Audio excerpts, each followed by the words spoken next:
Now, I feel like everyone has already said what I was going to say at the start. Let it all work out. You know, it was easy, all these different puns. But did anyone going into this game between Arsenal and Tottenham actually think that Arsenal were going to lose? What? It doesn't matter if you're an Arsenal fan, a Burnley fan, a Chelsea fan, a Getafe fan. You knew Arsenal was going to win. And today, that's exactly what happened. But that's not all, because we got some other games to talk about in this video, and this is the Sunday recap video by Jib Rules 101. Today we had a North London derby that turned into an absolute training drill. That was easy. Players on the opposite side were looking like cones. Then we had a Milan derby where one of the goalkeepers had a 10 out of 10 performance. He was stopping everything. Then we had Real Madrid struggling with fodder in La Liga, whilst also their ex-legend Ronaldo was scoring bicycle kicks. And to top it off, we also got a brilliant display by Messi, which is actually currently ongoing, but he's already scored a goal, which was a beautiful header. You know what, we're not going to talk about the game, but just talk about this finish. Plays a little 1-2, continuing his run into the box, the ball gets put onto his head, and it's in the back of the net via a Lionel Messi header. Bro, what world are we living in? Is this Messi versus Man United? No, it's Miami versus Cincinnati. So I guess let's just run through these games, starting off with that North London derby, which I'm probably going to make a separate video on the main channel about. Arsenal came into this game top of the table, unbeaten in 9 games, knowing that winning this game would get them 6 points ahead. And Thomas Frank's newly formed Spurs side turned up to the Emirates thinking they were going to play this pragmatic style and disrupt the Arsenal flow. But no. We don't do that here. You know, at one point in this first half, Arsenal had about 80% of the possession. I actually think the entirety of the first half ended with Arsenal having 80% possession.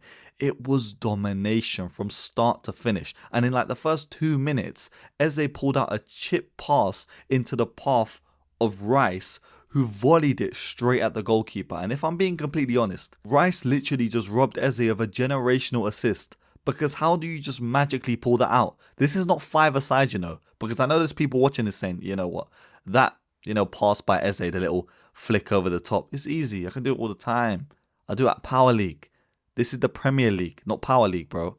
And Rice absolutely bottles it. Strike it left or right and it goes in. But you put it straight at the keeper, and I was disappointed from the start. But that missed opportunity wasn't enough to dampen the mood. Spurs from this point are also in like a 5-4-1 formation, pretty much defending the entirety of the first half. 2 wing backs that never really overlapped in the game, and also Bentancur and João Paulinho that were holding up nothing, getting outplayed time and time again by the likes of Zubimendi and Declan Rice. And it just goes to show, because in the first half, Spurs didn't register a shot. Most of Arsenal's joy during the first half came down the right hand side via the likes of Saka and Jurrien Timber, linking up with the likes of Eze. Declan Rice was feeling himself, Marino was getting involved, and Calafiori also had a great game on that left hand side too. But in the 36th minute, it's the left hand side winger, Leandro Trossard, that puts Arsenal 1-0 up. Because Trossard makes a darting run between the Spurs centre-backs and Marino picks him out like a prime Mesut Ozil. Nobody, and I can guarantee you nobody, saw that pass coming.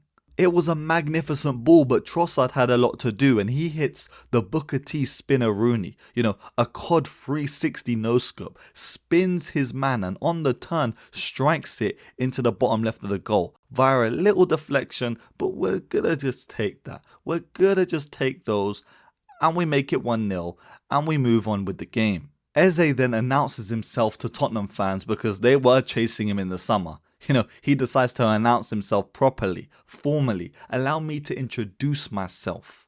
And it's another one of them lofted balls before Eze takes a shot that is kind of being obstructed by Arsenal players, but by the time Eze shoots, they're out of the way, the ball goes into the back of the net, and it's 2-0. As if the first half wasn't traumatic enough, Spurs come out into the second half, looking to have some hope, but it's diminished. The fire is put out.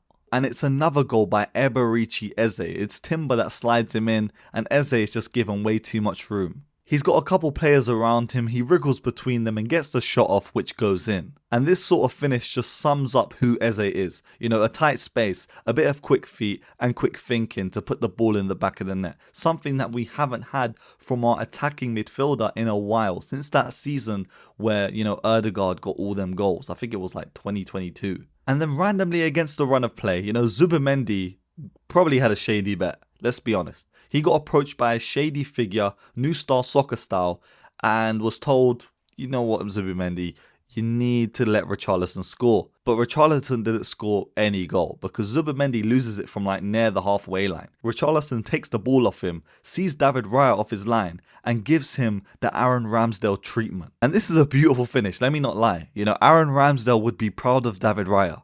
But Arsenal were not going out like that. They decided we need something. Because they've just lost the clean sheet and their defence has been immaculate. David Raya just made a little mistake and Zubimendi too. So they needed something to get back at these Spurs fans. And it was at like the 76th minute where it happened. A loose ball drops inside the Spurs box and it's Eberechi Eze that capitalises once again. A quick shift before sending Udogie into the shadow realm and he just slots it home. Simple as that. Eberechi Eze has just scored a hat-trick against a team that were chasing after him all summer long. A hat-trick also scored for his boyhood club against their rivals. It's a magical moment and I guess it all worked out. But honestly, this game was pretty easy for Arsenal. A massive round of applause to all of this Arsenal side. But I have a bigger video about Arsenal coming out, which I'm going to tackle a bunch of different topics, so just wait for that. Because in this game, they were frightening. By like the 80th minute, they were bringing on the Avengers. Calafiori comes off. Miles Lewis-Skelly comes on, who started in the quarterfinal against Real Madrid last season. They bring off Trossard, who had an amazing game. His legacy at Arsenal is coming like a prime Arshavin. I think he's one of Arteta's all-time best signings for the club. The amount of impact that this guy's had in such minimal, appearances. He comes off, Madueke comes on, Nwaneri's introduced. Arsenal were just bringing on players like Mosquera was brought in for Hincapié. Bro, at one point I was like, when will this stop? There's too many ballers that are coming onto the pitch. Oh my. And honestly, performances like this just make you think that this is going to be a walk in the park for Arsenal, and the only people that will stop Arsenal this season is Arsenal. In their DNA, they might just flop themselves. You never know. But onto a Milan derby that was not as exciting as this derby, but it still had some fun moments. And if I'm being honest, this game between Milan and Inter did look pretty fair at times. But after Milan got their goal, Inter, I don't know how they didn't score. Inter, of course, start off with the ball. They're dominating the majority of this game. With a first half Inter domination, but Mike Maignan was having an absolute field day in goal. He was saving everything. You had DeMarco whipping in across to Marcus Thuram. He would pull out a diving header, but it's saved. Then you had Francesco Acerbi climbing from a Çalhanoğlu header who finally beats Maignan, but the ball goes off the bar. Then Thuram links up with Lautaro Martinez, who again can't get the ball past Mike Maignan. Inter at this point have about 20 shots in the first half to Milan 7. But the scoreline is still 0-0 because Mike Maignan is playing like he is prime Lev Yashin, Manuel Neuer 2014 against Algeria, Thibaut Courtois against Liverpool Champions League final. And on the Milan side, they had some opportunities. Salamakers with a little shot down at Sommer's left. And eventually it's Pulisic off a rebound that taps it home to make it 1-0 to AC Milan. And it's Captain America once again saving the day for Milan.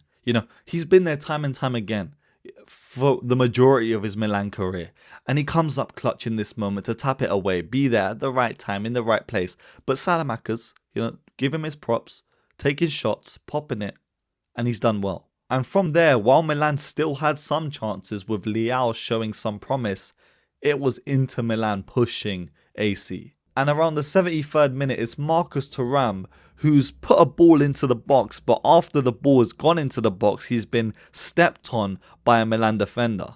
VAR shows that it's Pavlovic who's just trotted on Thuram after he's kicked the ball, and they've given a penalty. Now this is of course a little bit weird because in the Premier League this weekend we saw that Foden had a similar pattern of play where he went to shoot against Newcastle and Shaw came in and tackled him after he had shot the ball. The ball had already gone out, but it was a foul, but the penalty wasn't given. In this game, it's been overturned. A penalty has been given to Inter. Çalhanoğlu has stepped up, who sometimes, or to most people's minds, is quite undefeatable in a penalty situation. This is a dead ball specialist in any sense. Everyone knows by now he loves that bottom left corner. And Mike Maignan adjusts, analyzes, and dives the right way, saving the penalty. And honestly, at that point, he won the game. There's nothing else to talk about because Inter, even though they applied so much pressure afterwards, there was no real substance to it. The likes of Martinez was dragged off for Boni, new signing by Inter, and they just couldn't get a clear-cut opportunity to score and actually put the ball away. Inter dropped points and AC Milan gained points, but they were not the only big side that could feel that they were disappointed coming out of this game week. Because in a game in La Liga between Elche and Real Madrid, there would be another bit of upset, with Elche stunning Real Madrid in the game. And it's a beautiful little passage of play. Elche are playing decently this season and they are showing with this goal, slotting it in via the post, and Real Madrid are shocked. They get one back via Dean Huijsen volleying it in after, the ball comes down. But Elche say no, we're not going outside. We actually want to win this game. And it's Alvaro Rodriguez who slots home Elche's second on the night to make it 2-1.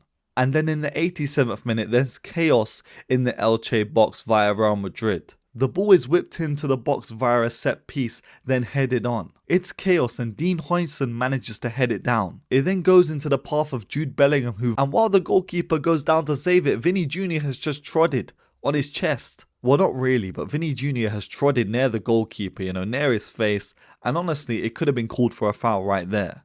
But play continues and the ball looks like it's rolling out of it, but Mbappe is there to cut it across goal and Bellingham puts it in. Bellingham has just grabbed Real Madrid 1 point in the 86th minute, but look, this is quite controversial. Did they actually deserve this goal? And during the build-up to their first goal, they were calling for handball, the Elche fans. Real Madrid have just scammed themselves to a 2-2 draw and they think they could win it. And to add insult to misery for these Elche fans, late on, it's like the 95th minute, Mbappe's gone to take on an Elche defender and he's dragged him by the shirt and got a red card.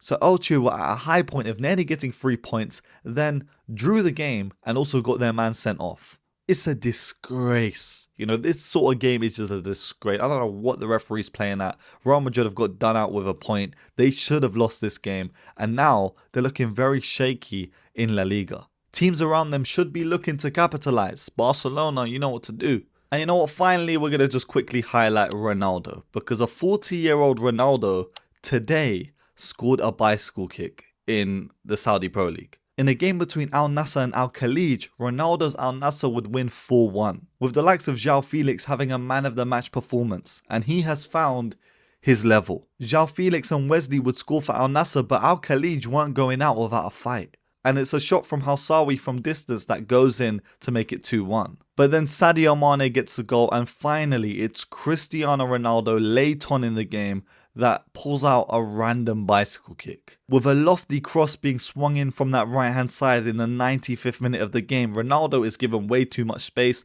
and time. He's actually got a man on him, but he decides to go for the bicycle, and my oh my, is it legendary. Adjusted his feet, leaping higher than everyone, doing stuff that a 40-year-old shouldn't be contemplating to do.